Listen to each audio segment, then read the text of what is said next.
have called is currently switched off. Please try again later. Thank you.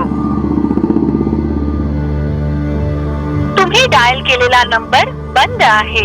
कृपया थोड्या वेळाने पुन्हा प्रयत्न करा.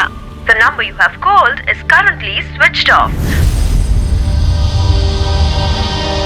The number you have called is switched off.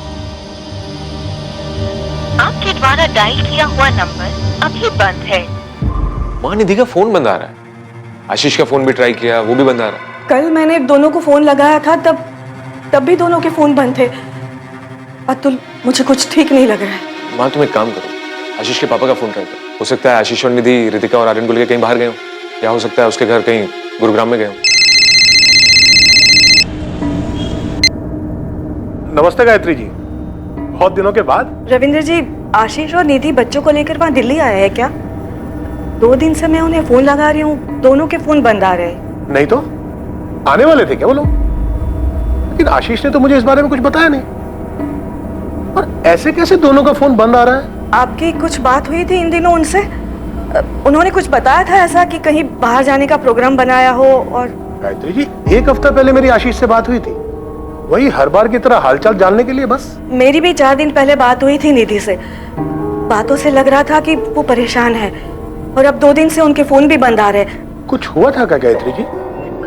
निधि परेशान क्यों थी? आशीष ने इस बारे में कुछ मुझे बताया भी नहीं, कोई जिक्र भी नहीं किया. उसकी बातों से लग रहा था कि वो परेशान है, पर उसने कुछ बताया नहीं. अब मुझे भी चिंता हो रही है गायत्री जी. उन दोनों का फोन ऐसे बंद नहीं रहता है. और दोनों बच्चे कहाँ हैं?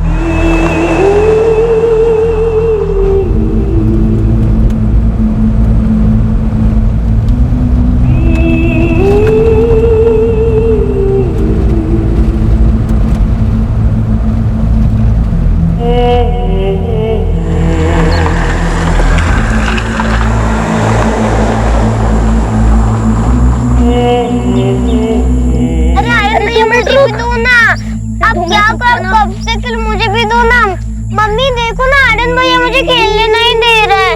आप हमेशा ऐसे करते हो. अरे बस 2 मिनट रुक जा, फाइनल लेवल पर हूँ. अरे नहीं, अब मुझे दो ना, मुझे भी खेलना है ना. आप हमेशा ऐसे करते हो.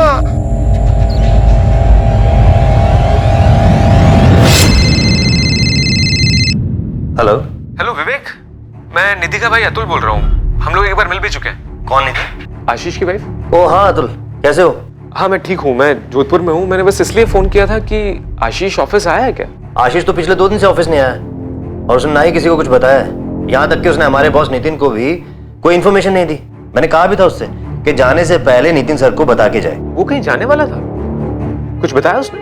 हाँ, फोन आया था उसका 2 दिन पहले. विवेक, मैं निधि और बच्चों को लेकर महाबलेश्वर जा रहा हूँ 4 दिनों के लिए. आज पूरे वेस्टर्न डिवीजन सेल्स टीम की मीटिंग है ऑफिस में, और तू बोल रहा है तू महाबलेश्वर जा रहा है? प्लान अचानक बना, मैं चेंज नहीं कर सकता, मुझे जाना पड़ेगा. कब बना है प्लान?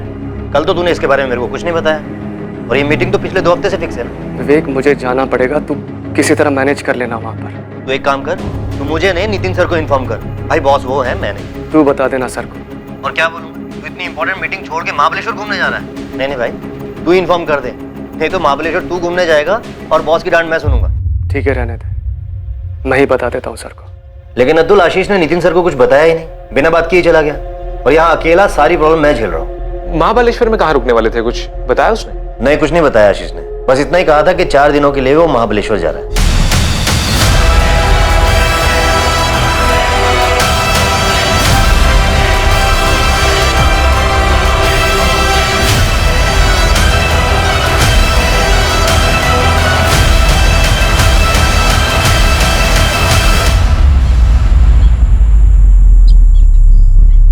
आशीष शर्मा, निधि शर्मा और उनके बच्चे आर्यन और रितिका को घर से गायब हुए अब 4 दिन बीत चुके थे, और उनके परिवार वालों के पास उनकी कोई खबर नहीं थी. निधि का भाई अतुल, जो कि जोधपुर में रहता था, और आशीष के पिता रविंद्र शर्मा, जो गुरुग्राम में रहते थे, अब मुंबई के लिए रवाना हो चुके थे. सर, ये मेरी बहन निधि शर्मा, और ये उसका पति आशीष शर्मा, और ये आर्यन और रितिका. आपने इनके घर पे चेक किया? किया था सर, वहाँ ताला लगा है सर. सिक्योरिटी और पड़ोसियों ने बताया कि कुछ दिन से उन लोगों ने देखा ही नहीं है इनको. महाबलेश्वर में ये लोग रुकने वाले कहाँ थे? पहले भी कभी गए हैं वहाँ? सर, आशीष ने अपने कलीग विवेक को सिर्फ इतना बताया था कि वो वहाँ जा रहा है. हमें तो इस वेकेशन के बारे में पता ही नहीं था. कहाँ रुकने वाले हैं ये कहाँ से पता होगा सर?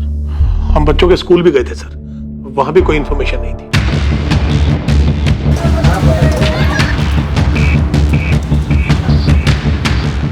महाबलेश्वर का एक एक होटल चेक किया गया, लेकिन पुलिस को ना आशीष शर्मा या निधि शर्मा के नाम से कोई बुकिंग मिली और ना ही उनकी कोई खबर।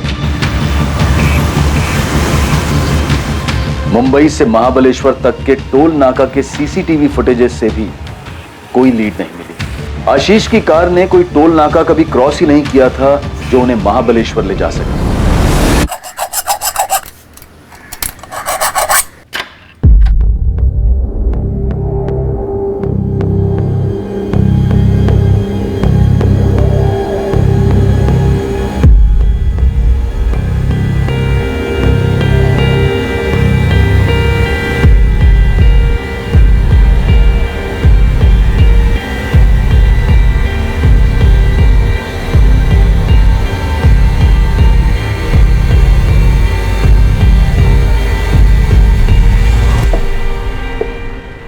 सर, ये 2 मोबाइल मिले। क्या दोनों फोन आशीष के ही हैं या आशीष और निधि के? हो सकता है सर, लेकिन मैं पक्का नहीं बोल सकता क्योंकि मुझे नहीं पता वो दोनों कौन सा मोबाइल यूज करते हैं। रुकना, ऑन करो फोन। हम फार्मा प्रोडक्ट्स में डील करते हैं और आशीष हमारी कंपनी में सीनियर सेल्स मैनेजर है। वो शुरू से ही अपने काम में बहुत एफिशिएंट रहा है, इसलिए उसका अचानक ऐसे छुट्टी पर चले जाना बहुत अजीब है। उसने मुझे इन्फॉर्म तक नहीं किया। इनफैक्ट उसके इस बर्ताव से मैं काफी अपसेट भी हुआ था। क्या कोई ऐसी बात थी जिसकी वजह से आशीष परेशान थी? उसकी पत्नी निधि के भाई अतुल ने हमें बताया कि पिछले हफ्ते जब उनकी निधि से बात हुई वो काफी परेशान लग रही थी। नहीं सर, मेरी जब आशीष से बात हुई तो मुझे कुछ ऐसा लगा नहीं। मेरा मतलब है, हो सकता है ऐसा कुछ हुआ भी हो पर मुझे महसूस नहीं हुआ। और अगर वो परेशान था भी तो अचानक क्यों एक दिन उठकर महाबलेश्वर क्यों चला जाएगा, और वो भी बिना किसी को बताए? वो लोग महाबलेश्वर नहीं गए। तो फिर कहां गए? मेरी तो कुछ समझ में नहीं आ रहा है।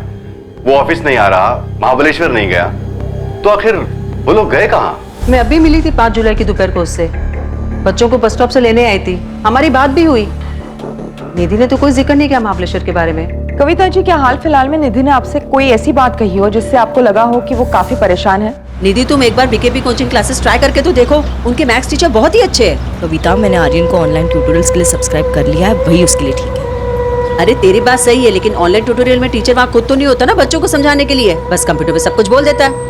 तू एक बार क्लासेस तो ट्राई करके देख। अगर तू हाँ बोले तो एक दिन मैं अपने पूजा के साथ आर्यन को भी ले जाती हूँ। एक दिन का फ्री ट्रायल ऑर्गेनाइज कर देती हूँ आर्यन के लिए। सच में ऐसे मैथ्स टीचर कहीं नहीं मिलेंगे। अच्छा ठीक है, मैं आशीष से बात करती हूँ। हमने बस रोजमर्रा की बात की थी। उन लोगों का महाबलेश्वर जाने का कोई प्लान है ऐसा तो नहीं बोला। हो सकता है उनके यहाँ घर काम करने वाली कमला को कुछ पता हो। मैडम, मैं 5 तारीख को गई थी उनके घर काम करने के लिए, लेकिन उन्होंने बताया नहीं उन्हें बाहर जाना है, वो भी 4 दिनों के लिए। हमेशा बाहर जाती है तो मुझे बता देती है। कमला, आशीष और निधि के बीच कोई झगड़ा वगैरह हुआ था क्या? मैंने तो कभी ऐसा कुछ भी नहीं देखा है। मैं तो काम करके चली जाती है। 6 तारीख को भी आई थी काम करने के लिए, तो वो वॉचमैन रमेश है ना, उसने बोला साहब और मैडम बच्चे लोग तक कहीं बाहर गए हैं। नमस्ते साहब, मैंने अतुल जी और साहब के पिताजी दोनों को बताया था। मैंने आशीष साहब और उनकी पत्नी को अपने बच्चों के साथ जाते हुए देखा था, और हाँ, साथ में सामान भी था। और साहब, ये 15 नंबर का पार्किंग है ना, ये उन्हीं का है। गाड़ी वहीं लगी थी, वो आए, गाड़ी में बैठे और निकल गए। और कोई नहीं था उनके साथ? और कोई नहीं था साहब, मैं ही ड्यूटी पे था, मुझे पक्का याद है। सर ये 6 जुलाई का फुटेज ट्रांसफर किया पेन ड्राइव में, इसमें चारों दिखाई दे रहे हैं। आशीष, उसकी वाइफ निधि और उसके दोनों बच्चे आर्यन और रितिका। महेंद्र जी के हस्बैंड वाइफ के बीच में किसी किस्म का कोई टेंशन? सोसाइटी में किसी ने कुछ सुना? सर ऐसा तो मुझे कुछ सुनाई या दिखाई नहीं दिया। और वैसे मैंने सोसाइटी में कविता जी, सेकंड फ्लोर वाली मीना जी और अस्मिता जी से भी पूछकर बात की थी। ये सब भी निधि की बहुत अच्छी दोस्त हैं। इन्हें भी किसी झगड़े या परेशानी के बारे में कुछ नहीं पता। सर वैसे हस्बैंड वाइफ के बीच में कुछ अंदरूनी बात हो उसके बारे में मैं नहीं बता सकता।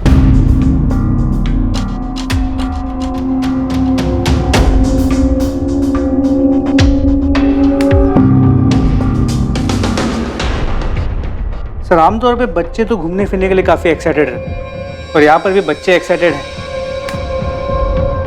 लेकिन आशीष और निधि, इनके चेहरों को देख के लगता ही नहीं कि ये लोग खुश हैं। आप खुद ही देखिए, ऐसा लग नहीं रहा कि छुट्टी पे जा रहे हैं। चेहरे पे इतनी उदासी। और महाबलेश्वर, वहाँ तो ये पहुंचे नहीं। हमने अपनी तरफ से महाबलेश्वर का हर एक होटल, लॉज सब जगह चेक करा। हमने सर्च ऑपरेशन तो लॉन्च कर दिए, पर किसी भी बाहरी खतरे की संभावना नजर नहीं आ रही। तो साफ है कि महाबलेश्वर वाली बात सिर्फ एक बहाना। लेकिन असल बात कुछ और है, जो सिर्फ पति पत्नी के बीच हुई, जिसकी वजह से परिवार समेत कहीं चले गए। पर सर ऐसा कैसे हो सकता है? दोनों के बीच में कुछ बात हुई हो और हमें भनक तक ना लगी हो। सर अगर दोनों का झगड़ा हुआ होता तो बच्चों पर उसका असर जरूर होता। बच्चे तो खुश नजर आ रहे हैं। हाँ, लेकिन निधि और आशीष वो तो खुश नहीं, और हो सकता है बच्चों को भी कुछ ना पता, जैसे आप लोगों को कुछ नहीं पता। किसी खतरे में तो नहीं है सर? मुझे सच में उनकी बहुत फिक्र हो रही है सर। हो भी सकता है, पर आप लोग ही बेहतर बता सकते हैं कि अगर खतरा था तो कहाँ से, क्योंकि बाहर से कुछ नजर नहीं आया। रितिका ने कभी किसी परेशानी के बारे में नहीं बताया। मैंने उसके सारे क्लासमेट से बात की है। अगर कुछ होता तो किसी ना किसी से जरूर कहती वो। और आर्यन, उसकी तो 2 हफ्ते पहले ही पेरेंट टीचर मीटिंग थी, निधि भी आई थी उसमें। उसको देखकर बिल्कुल नहीं लग रहा था वो थोड़ी भी परेशान है। वो लोग 6 जुलाई को निकले थे। उसके 4-5 दिन पहले रितिका और आर्यन के बर्ताव में कोई बदलाव? नहीं मैम, कोई भी बदलाव नहीं था। अगर ऐसा कुछ होता तो मुझे जरूर पता चलता। रितिका भी बिल्कुल नॉर्मल थी। अगर कुछ बदलाव होता तो मैं नोटिस जरूर करती उसे। और अजीब बात तो ये है मैडम कि कल से आर्यन के क्वार्टरली एग्जाम स्टार्ट हुए हैं, जो कि बहुत ही इंपॉर्टेंट होते हैं। कोई भी माँ उस बीच अपने बच्चों को छुट्टियों पे कैसे ले जा सकती है? 11 जुलाई 2017 आशीष शर्मा और उसके परिवार के गायब होने के ठीक 5 दिन बाद एक खबर आई, जिससे आखिरकार ये पता चला कि वो लोग पूरे परिवार के साथ अपनी कार लेकर मुंबई से किस तरफ निकले थे। इस खबर ने इस मिसिंग केस को और भी ज्यादा उलझा दिया था, लेकिन इस खबर की ही मदद से पुलिस को आखिरकार आशीष और उसके परिवार को ढूंढने में सही दिशा मिली थी।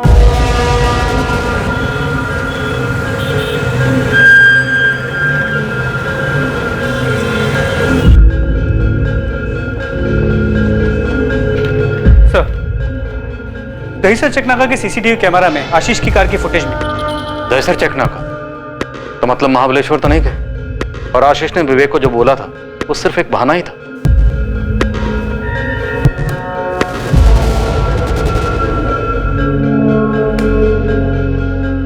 इस तरफ कहां जा सकते हैं लोग? एक तो यहाँ से सिर्फ गुजरात जा सकते हैं, या फिर घोड़बंदर रोड से राइट लेके नासिक से। नासिक साइड में जो टोल नाका है वहां की 6 जुलाई की सीसीटीवी फुटेज मंगा ली और गुजरात बॉर्डर पे भी इंफॉर्मेशन भेज दी। दीपक, मुझे लगता है कि सबके पीछे कोई अंदरूनी मामला छिपा हुआ है। खैर, इन चारों के फोटोग्राफ्स इधर दहीसर से गुजरात तक और उधर इगतपुरी से नासिक सभी पुलिस स्टेशन में पहुंचो। देखते हैं शायद कहीं से कोई खबर आ जाए। गुजरात, नासिक, इगतपुरी, क्या इनमें से कहीं जा सकते हैं? मुझे तो ये समझ में नहीं आ रहा कि ये दोनों बिना किसी को कुछ बताए हुए कहीं क्यों जाएंगे। निधि ने माता को कुछ नहीं बताया। गायत्री जी, क्या उसे निधि ने आपको अपनी परेशानी की वजह बताई थी? उसने तो ऐसा कुछ नहीं बताया, पर उसकी बातों से मुझे ऐसा लगा कि वो परेशान है। और मैंने उसको पूछा भी, पर उसने कहा कि ऐसी कोई बात नहीं है। हाँ माँ, सब ठीक चल रहा है। आर्यन और रितिका का स्कूल भी ठीक है। जरा बात तो करा दी बच्चों से। माँ सो गए दोनों, बाद में बात कराती हूँ कल या परसों में। और कुछ बोलना है? नहीं, तो ठीक है ना? कोई परेशानी है क्या? हाँ माँ, मैं ठीक। बार बार एक ही बात क्यों पूछ रही हूँ? कुछ तो बात है, तो इतना चिड़चिड़ा कर क्यों बोल रही है? मैं चिड़चिड़ नहीं कर रही हूँ, बस थक गई हूँ। अब बिना मतलब के मेरी चिंता करना छोड़ दे माँ। और कुछ बोलना है या मैं फोन रखूँ?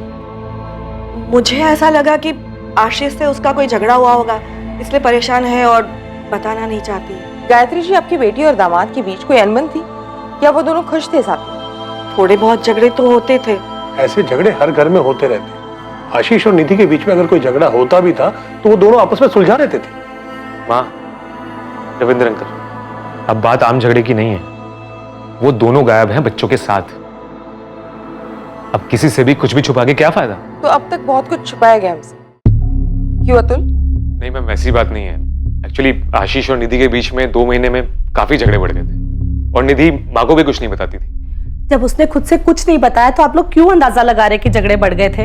रविंद्र अंकल, आप ही बताइए ना, जो मुझे बता रहे थे। क्या बात है रविंद्र जी, अगर कोई भी बात है तो छुपाइएगा नहीं। शायद आपकी कोई बात हमें आपके बेटे, बहू और उनके बच्चों तक पहुंचा सकती है। मैडम, अतुल सही कह रहा है। पिछले 2 महीने से आशीष हमसे ठीक से बात ही नहीं करता था। उसके दिमाग में जरूर कुछ चल रहा था। हाँ, तो वो अपने काम को लेकर भी तो परेशान हो सकता है ना।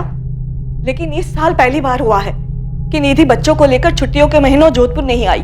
हाँ, तो अगर वो आपके यहाँ नहीं आई तो इस बार वो गुरुग्राम भी तो नहीं आई। अरे लेकिन एक मिनट, इस झगड़े का कारण था क्या? यही तो नहीं पता मैडम। ना माँ को कुछ ठीक से पता है, ना रविंद्र अंकल को कुछ ठीक से पता है। आशीष और निधि ने इस बारे में किसी को कुछ बताया नहीं। तो 2 महीने पहले तक सब कुछ ठीक था। बताइए, अब सब चुप क्यों है? 2 महीने पहले तक सब कुछ ठीक था। हमें तो सब कुछ ठीक ही लग रहा था 2 महीने पहले तक। मैडम, उन दोनों के बीच में जो कुछ भी चल रहा था उन्होंने हमें कुछ नहीं बताया, पर यह बात पक्की है कि कुछ तो ठीक नहीं था उन दोनों के बीच में। परेशानी की कोई वजह तो थी।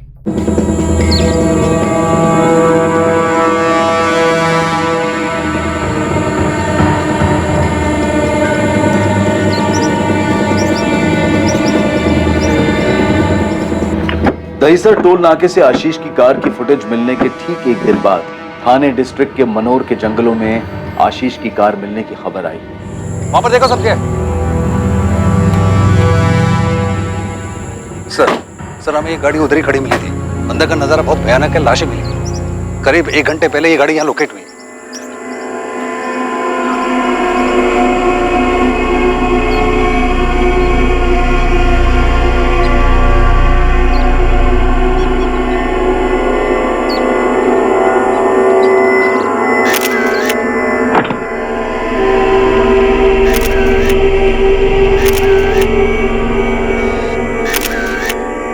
सर वो जो चौथा आदमी है आशीष शर्मा, उसकी लाश अभी तक नहीं मिली।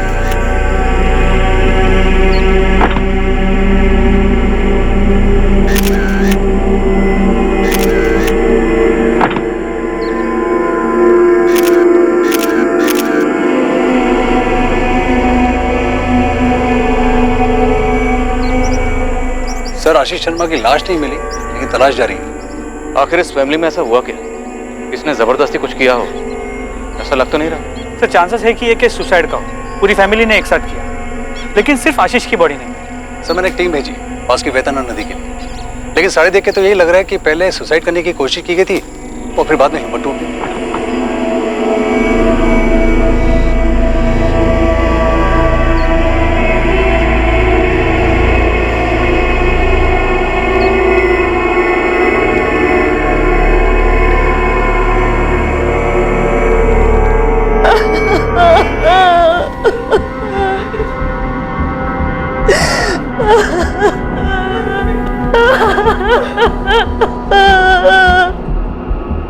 हुआ क्या था इंस्पेक्टर? और आशीष कहाँ है?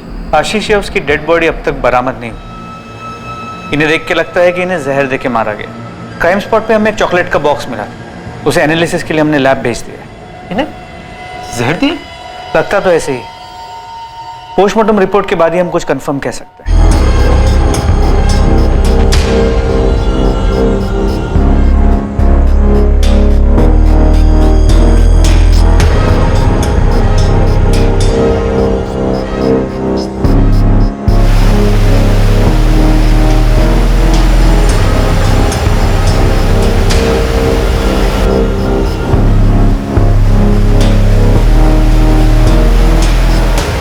पाटा साहब हमारी तलाश जारी है। आज भी 3 डाइवर्स गए हैं नदी में, लेकिन हमें कुछ मिला नहीं है। मैंने दूसरी टीम को नदी के आगे भी छानबीन करने के लिए कहा। इस केस में काफी गड़बड़ है। सुसाइड है या मर्डर, या फिर मर्डर को सुसाइड का रूप देकर हमारे सामने परोस दिया गया। मौत की वजह सिवियर पॉइजनिंग है। इन सबको जहरीली दवाई दी गई थी। दवाई? किसी ड्रग कंपोनेंट का मिसयूज किया गया है? हाँ, बेरामेक्सिन का इस्तेमाल किया गया था। बच्चों को भी यही दवाई दी गई है? हाँ, आपको एक चॉकलेट का बॉक्स मिला था। यस। दवाई शायद उसी में मौजूद थी। बच्चों को मुश्किल से 5 मिनट लगे होंगे कोलैप्स करने में, और उनकी माँ को लगभग 10 मिनट लगे होंगे, और मौत उसके तुरंत बाद ही हो गई होगी।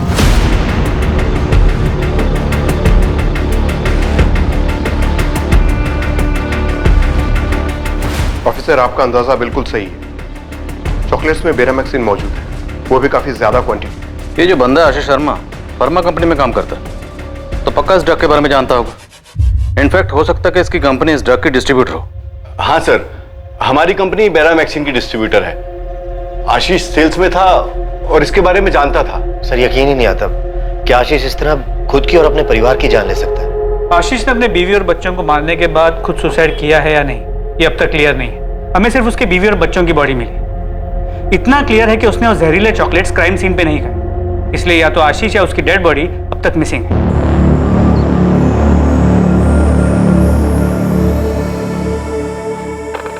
आर्यन, रितिका, ये लो। पापा मुझे बर्गर चाहिए। मुझे भी। लेकिन पापा आपने तो कहा था हम हाईवे पे रुककर बर्गर खाएंगे। प्लीज पापा, मुझे बर्गर ही चाहिए। बेटा उसमें थोड़ा टाइम है, तब तक ये लो चॉकलेट्स खाओ। पापा, लेकिन हम यहाँ क्यों रुके हैं? बेटा पापा थोड़ा थक गए हैं, थोड़ा सा बस ब्रेक लिया है ना, थोड़ी देर के बाद चलेंगे। बहुत दूर जाना है ना यहाँ से। ये लो खाओ।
सर, ये बेरामैक्सिन की 4 खाली बॉटल्स और 2 सिरिंजेस। सुसाइड नोट कहीं नहीं मिला, पूरा घर छान मारा। परिवार में, ऑफिस में और आस पड़ोस में किसी को भी इनके घर की असली हालत की खबर नहीं, पर सिचुएशन इस हद तक बिगड़ गई थी कि सुसाइड करने की नौबत आ गई, पर किसी को भनक तक नहीं लगी। इस सुसाइड को पूरी प्लानिंग के साथ अंजाम दिया गया और ये बेरामैक्सिन की खाली शीशियां भी इस बात का सबूत है।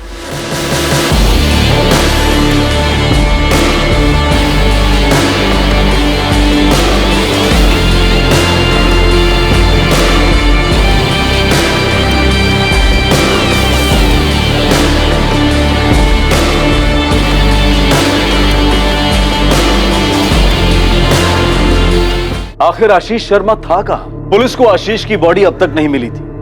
क्या आशीष और निधि दोनों ने सोच समझकर साथ मिलकर इस सुसाइड को प्लान किया था? और अगर ऐसा था भी तो इस प्लान में बच्चों को क्यों शामिल किया गया? और ऐसी कौन सी बात थी जिससे पूरा परिवार इतना परेशान था? और फिर इतना बड़ा कदम उठाने से पहले आशीष और निधि ने अपने अपने परिवारों से बात तक नहीं की। आशीष और निधि के परिवार और जान पहचान वालों के अलावा पूरा शहर ही इस विचित्र सामूहिक आत्महत्या के केस के बारे में सुनकर हैरान था। कई अनुमान लगाए जा रहे थे, लेकिन सब के सब सच से कोसों दूर थे। 3 लाशें मिल गई थी, लेकिन चौथी लाश का कोई नामो निशान नहीं था। इसलिए ऐसा भी हो सकता था कि आशीष शर्मा जिंदा हो और गायब हो। इस भयानक जुर्म को अंजाम देने का कोई ठोस मकसद अब तक सामने नहीं आ पाया था। मैडम, ये आशीष और उसकी पत्नी निधि शर्मा के अकाउंट डिटेल्स। उनका एक हाउसिंग लोन है, लेकिन कभी उसका डिफॉल्ट नहीं हुआ। सारे इंस्टॉलमेंट्स टाइम पर आई है। कोई सस्पिशियस ट्रांजैक्शन, कोई खरीदी बिक्री जो गैरकानूनी हो? मैडम, इसकी जानकारी तो मैं नहीं दे पाऊंगा। आपको आशीष शर्मा की कंपनी या उसके सीए से बात करनी चाहिए। हाँ, इस हाउसिंग लोन के अलावा उसके 4 एफडीज, एक म्यूचुअल फंड अकाउंट और एक डीमैट अकाउंट भी है। अगर मुझसे पूछिए तो मुझे नहीं लगता आशीष शर्मा किसी तरह के फाइनेंशियल स्ट्रेस में था। सर, पिछले 6 महीनों में कंपनी के काम के सिलसिले में आशीष भुवनेश्वर, कोलकाता, लखनऊ और पटना जाते रहे। क्या इन सभी जगहों पे एकोमोडेशन आपकी कंपनी देती? जी हाँ, सारी डिटेल्स हैं हमारे पास। Sir, MN group of hotels. जब भी कोई एम्प्लॉय कंपनी के काम से बाहर जाता है तो यही रुकता है। क्या आशीष पर काम या परफॉर्मेंस का कोई स्ट्रेस था? काम का और परफॉर्मेंस का स्ट्रेस किसके ऊपर नहीं होता? मेरे ऊपर है, विवेक और कंपनी के पूरे स्टाफ के ऊपर है। पर उसके ऊपर अलग से ऐसा कौन सा स्ट्रेस था, ये समझ में नहीं आ रहा। और अगर सर उसको कोई स्ट्रेस था भी, कोई टेंशन थी भी, तो किसी से वो बात करता, किसी को बताता। और सर, आपके कहने पर मैंने हमारे सारे क्लाइंट से बात भी की है, स्पेशली जिनके साथ आशीष डील करता था, लेकिन उनमें से भी किसी ने नोटिस नहीं किया कि आशीष परेशान था। ऐसा भी क्या टेंशन थी, कौन सा स्ट्रेस था जिसके चलते उसने पूरे परिवार को मार दिया, बच्चों तक को नहीं छोड़ा?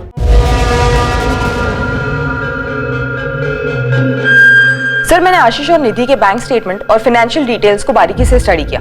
कहीं कुछ गड़बड़ नहीं लगता। कोई ऐसा ट्रांजैक्शन नहीं जो गलत या गैर कानूनी हो। जैसे बैंक मैनेजर ने हमसे कहा था, फैमिली में पैसों को लेकर कोई प्रॉब्लम दिखाई नहीं देती। सर, आशीष की फोटो को कलकत्ता, भुवनेश्वर, पटना और उन सभी जगहों पे भेजा जहां पर वो काम से जाता था, और उन सभी होटल्स में भी जहां पर वो रुकता था। दीपक, मुझे नहीं लगता कि आशीष इनमें से किसी भी जगह जाएगा। अगर वो जिंदा है तो, और अगर ये सुसाइड नहीं, मर्डर है तो जो कि शायद आशीष ने बहुत सोच समझ के की। मर्डर नहीं लगता। यही तो अजीब बात है।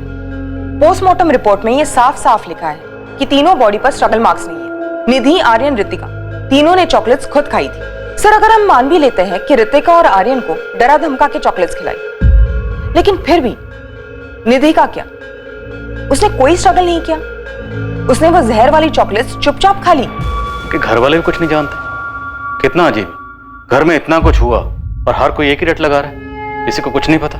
सर, होपफुली आशीष हमें जिंदा मिल जाए, क्योंकि अगर उसकी भी डेड बॉडी मिलती तो शायद एक केस हमेशा के लिए अनसुलझा रह जाएगा और मकसद कभी सामने ही नहीं आएगा। जंगल के चप्पे चप्पे में खोज की गई, एक एक कोना छाना गया, लेकिन आशीष शर्मा की बॉडी कहीं नहीं मिली। ये 3 सुसाइड्स और गुमशुदा आशीष शर्मा का रहस्य पुलिस के लिए भी उतना ही उलझा देने वाला था जितना कि उन दोनों के परिवारों के लिए। विक्टिम्स के परिवार वाले उनकी आत्मा की शांति के लिए पूजा तो जरूर कर रहे थे, पर उन सब की मौत हुई क्यों, ये अब तक एक रहस्य ही था।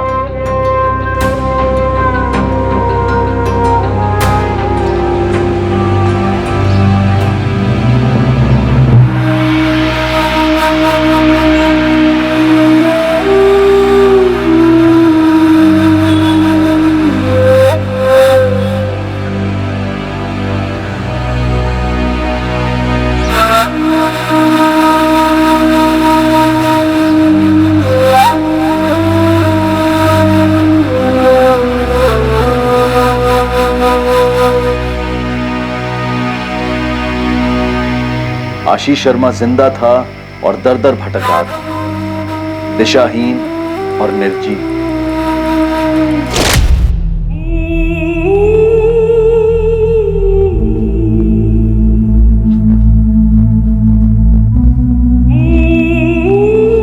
हम सब गले में फंदा लगाकर पंखे से लटक कर मर सकते हैं।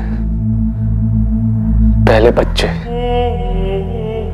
फिर तुम, फिर मैं।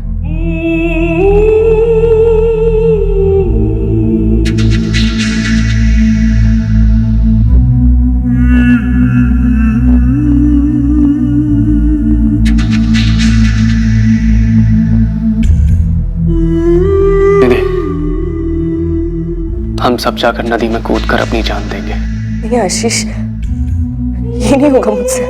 निधि, यही सबसे आसान तरीका है। सब साथ में मर जाएंगे। नहीं नहीं, समझने की कोशिश करो। इसके अलावा जो भी तरीका होगा वो बहुत दर्दनाक होगा। हम सबकी बर्दाश्त के बाहर। हमारा तो ठीक है, मगर बच्चों का क्या? निधि, निधि, निधि, प्लीज मेरी बात समझो। नदी में कूद के जान देना ही सबसे सही। नहीं आशीष, नहीं। बस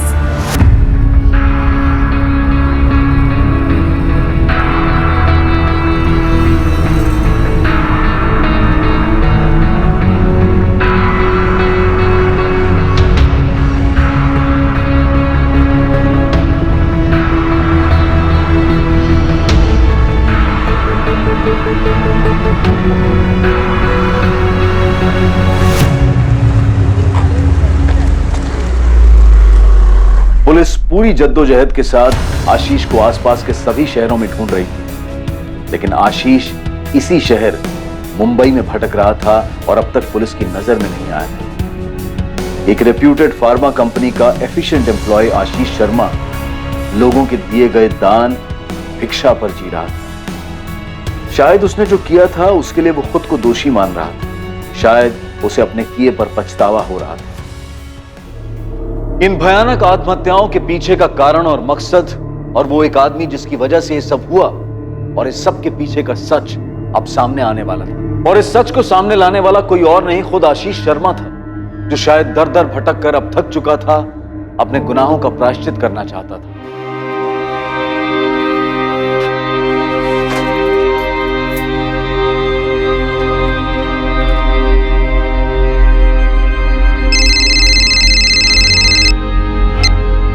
हेलो विवेक।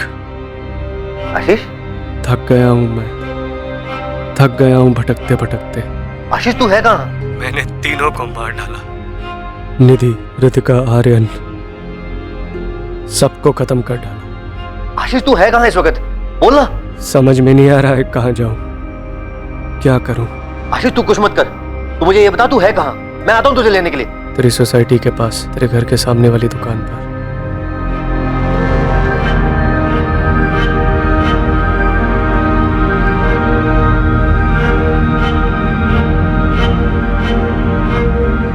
आशीष, आशीष ये तूने क्या कर दिया? क्यों किया? कुछ तो बोल। और ये क्या हो गया तुझे? माँ, अभी अभी फोन आया कि आशीष मिल गया। क्या? उसने कुछ कहा? क्यों मार डाला उसने सबको? उसने अभी तक किसी को कुछ नहीं बताया माँ। मैं अभी मुंबई के लिए निकल रहा हूँ। रविंद्र अंकल और कल्पना आंटी भी वहां पहुंच रहे होंगे। क्यों आशीष, ऐसी क्या मजबूरी थी जिसने तुम्हें अपने परिवार की जान लेने पर मजबूर कर दिया? हम दोनों ने मिलकर यह फैसला लिया था, प्लान बनाया था आत्महत्या करने का। कई सारी तरीके ढूंढे, सबसे आसान यही लगा जिससे किसी को भी तकलीफ नहीं हो। मैं किसी को भी दर्द नहीं देना चाहता था। निधि भी मेरी बात मान गई।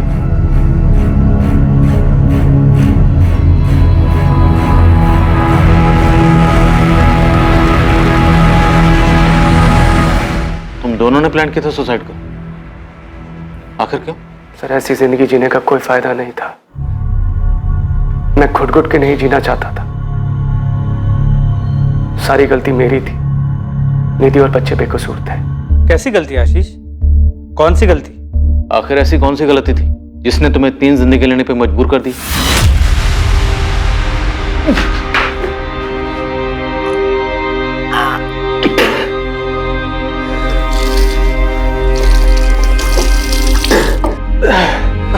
आशीष आराम से बैठो। पी लो आशीष, पानी पी लो। आशीष कितनी बार कहा है किसी अच्छी डॉक्टर से चेकअप करवा लो। आज 4 दिन हो गए, तुम्हारी उल्टी बंद होने का नाम ही नहीं ले रही है। हाँ बाबा, करा लूंगा। खुद परेशान हो गया अपनी तबीयत खराब होने की वजह से। तुम आराम करो।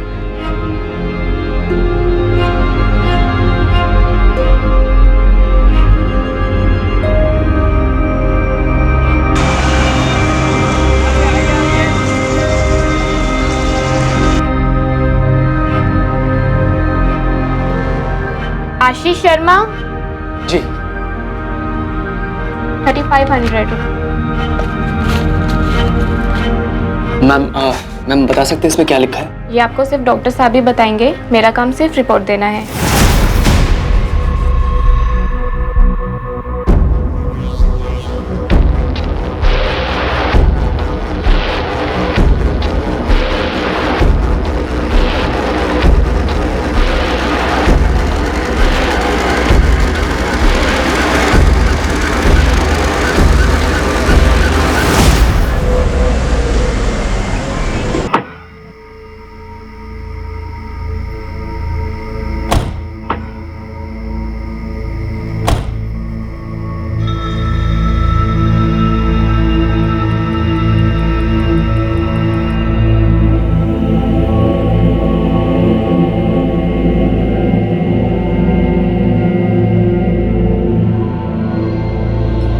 आशीष, तुमने अब तक कपड़े नहीं बदले? जल्दी से कपड़े बदल लो, खाना तैयार है। मैं तब तक ऋतिका और आर्यन को खिला देती हूँ।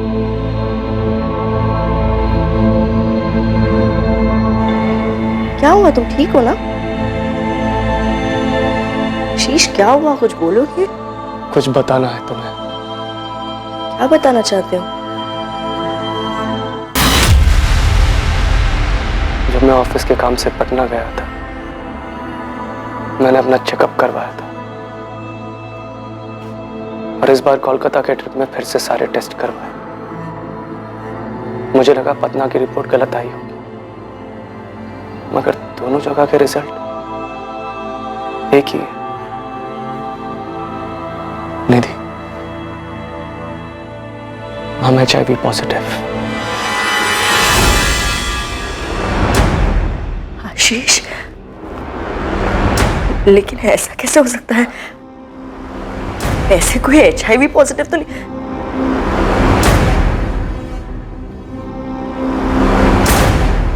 आशीष, क्या किया है तुमने? अब मैं निधि से और झूठ नहीं बोल सकता था। मुझे उसे सब कुछ सच सच बताना पड़ा। कौन सा झूठ? ऐसा क्या था जो तुम अपनी पत्नी से छुपा रहे थे? मैं कोठों पर जाया करता था, हर उस शहर में जहां कंपनी मुझे काम से भेजती थी।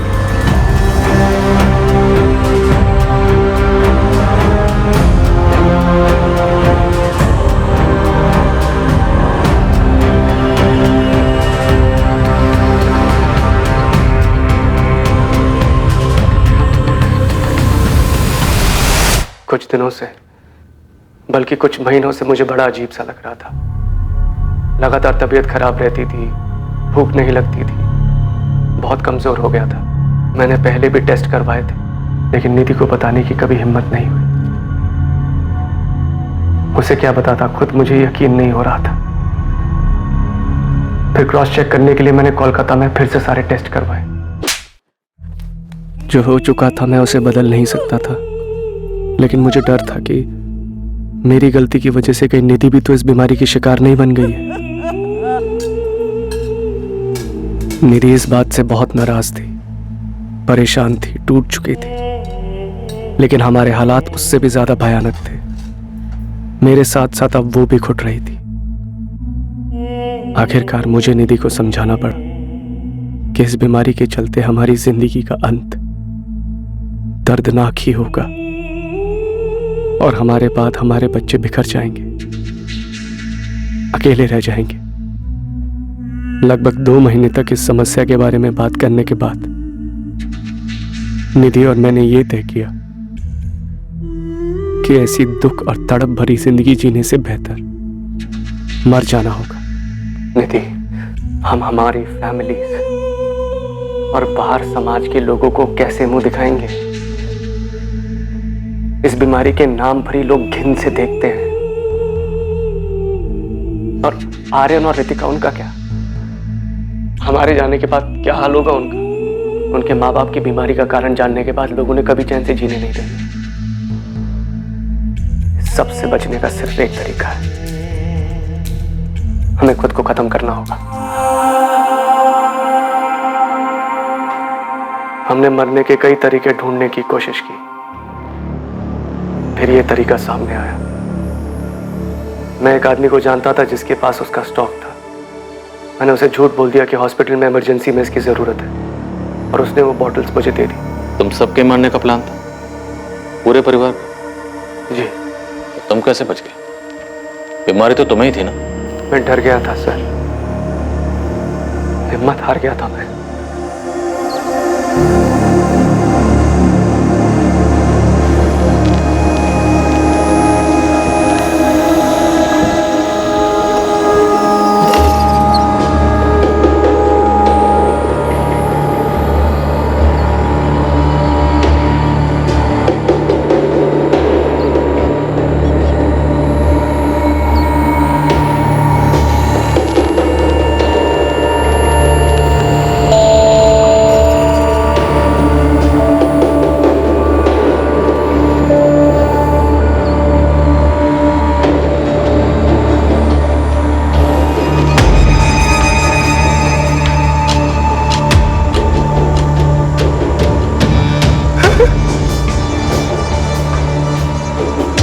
मैं डर गया था, मुझसे हिम्मत ही नहीं हुई।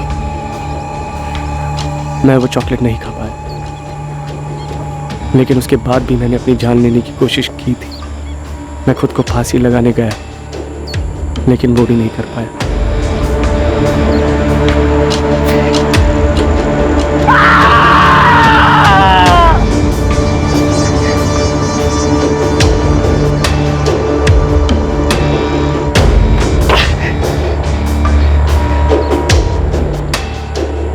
उसके बाद मैं कई दिनों तक यूं ही भटकता रहा।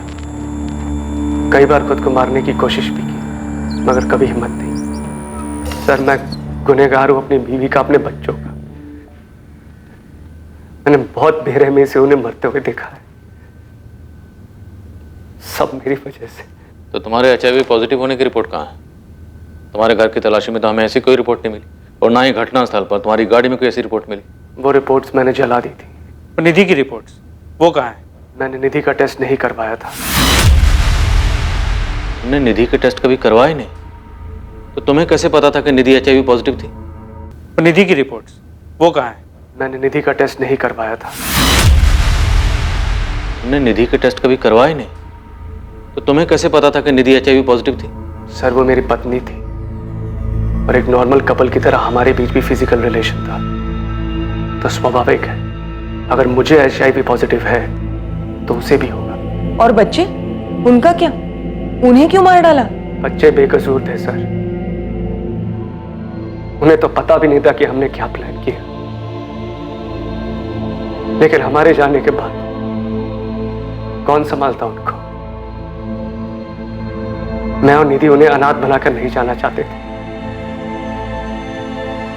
समाज में जब सबको पता चलता कि उनके माँ बाप को HIV पॉजिटिव है, जीना दुश्वार हो जाता उनका यहाँ।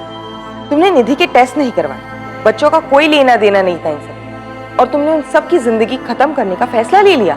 मैं और निधि नहीं चाहते थे कि हमारे जाने के बाद हमारे बच्चे किसी भी परेशानी का सामना करें, इसीलिए फैसला हमने मिलकर लिया था। लेकिन निधि तो मर गई और तुम जिंदा। तुमने अपनी बीमारी की वजह से निधि को मौत के मुंह में कूदने पर मजबूर किया। तुम डर गए तो मुझे भी मार दीजिए सर, मेरी वजह से मेरी बीवी, मेरे बच्चे सब चले गए।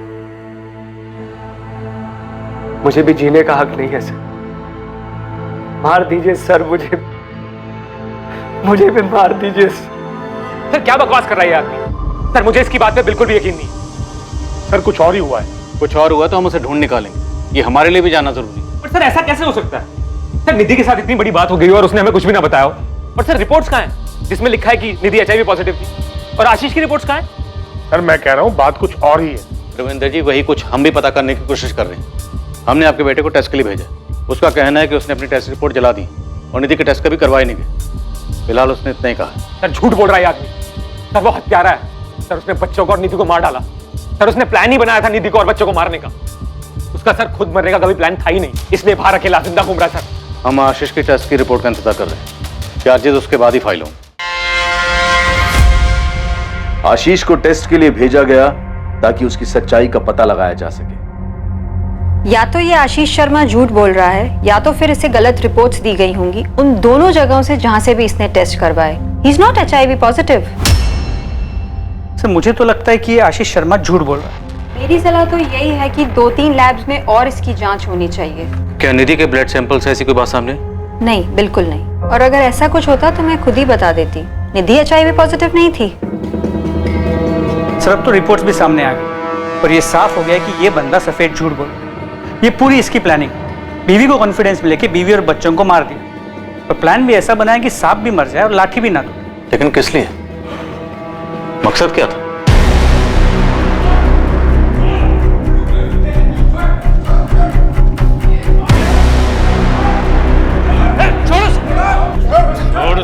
आशीष के ब्लड सैंपल्स दूसरे 2-3 लैब्स में टेस्ट के लिए भेजे गए और वहां भी रिजल्ट यही था, आशीष शर्मा HIV पॉजिटिव नहीं था। आशीष से कड़ी पूछताछ की गई ताकि इस जुर्म का असल मकसद सामने आ सके, ये पता चल सके कि आशीष झूठ बोल रहा था या नहीं।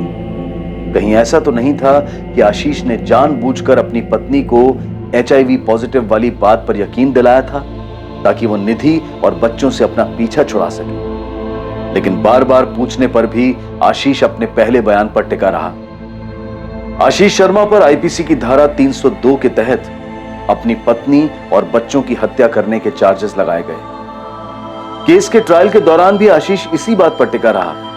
यह उसका और उसकी पत्नी का आपसी सहमति से लिया गया फैसला था। ट्रायल के बाद आशीष शर्मा को उसकी पत्नी और बच्चों के मर्डर के चार्ज में उम्र कैद की सजा सुनाई गई। निधि का परिवार समझ ही नहीं पा रहा था कि निधि ने उनसे बात क्यों नहीं की। बिना कोई जांच पड़ताल किए उसने इतना भयानक कदम क्यों उठाया।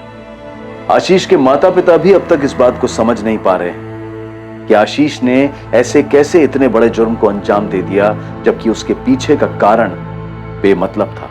आशीष ने अपनी पत्नी और बच्चों के साथ आखिर ऐसा क्यों किया? आशीष शर्मा की इस कहानी में सिर्फ उसका अपराध बोध सामने आया था, इसके अलावा इस घटना का कोई जस्टिफिकेशन नहीं था। जिन 2 लैब्स में उसने पहले टेस्ट करवाए थे शायद वहीं से उसे सच में गलत रिपोर्ट्स दिए गए थे, लेकिन इस बात का भी कोई सबूत नहीं मिल पाया। आशीष को उन दोनों शहरों में ले जाया गया जहां उसने ये जांच करवाई थी, लेकिन आशीष को ना तो डायग्नोस्टिक सेंटर्स के नाम याद थे और ना ही उनकी लोकेशन, और ना ही किसी लैब में पुलिस को आशीष के नाम के ब्लड रिपोर्ट के रिकॉर्ड्स मिले।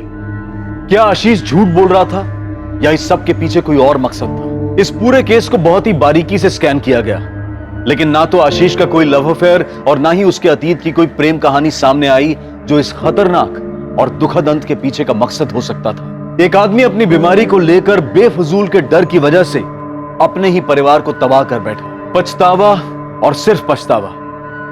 बदकिस्मती से ना तो हम गुजरे हुए समय को वापस ला सकते हैं और ना ही उठाए गए कदम को वापस मोड़ सकते हैं। आशीष ने जो सड़क ली थी उसका कोई यू टर्न नहीं था। समझदारी इसी बात में होती कि आशीष सेकंड ओपिनियन लेता, अपने करीबी रिश्तेदारों से बात करता। ऐसे नाजुक हालात में आपके अपने ही आपको सहारा दे सकते हैं, ऐसा भयानक कदम उठाने से रोक सकते हैं। अगर आशीष ने भी समझदारी दिखाई होती तो वो 3 मासूम जानें बच सकती थी। अब मैं अनूप सोनी आपसे विदा लेता हूं, फिर मुलाकात होगी एक और नए केस के साथ। और याद रखें, क्राइम और आपके बीच में सिर्फ इतना फर्क है कि आप कितने सतर्क हैं। सतर्क रहें, सुरक्षित रहें। जय हिंद।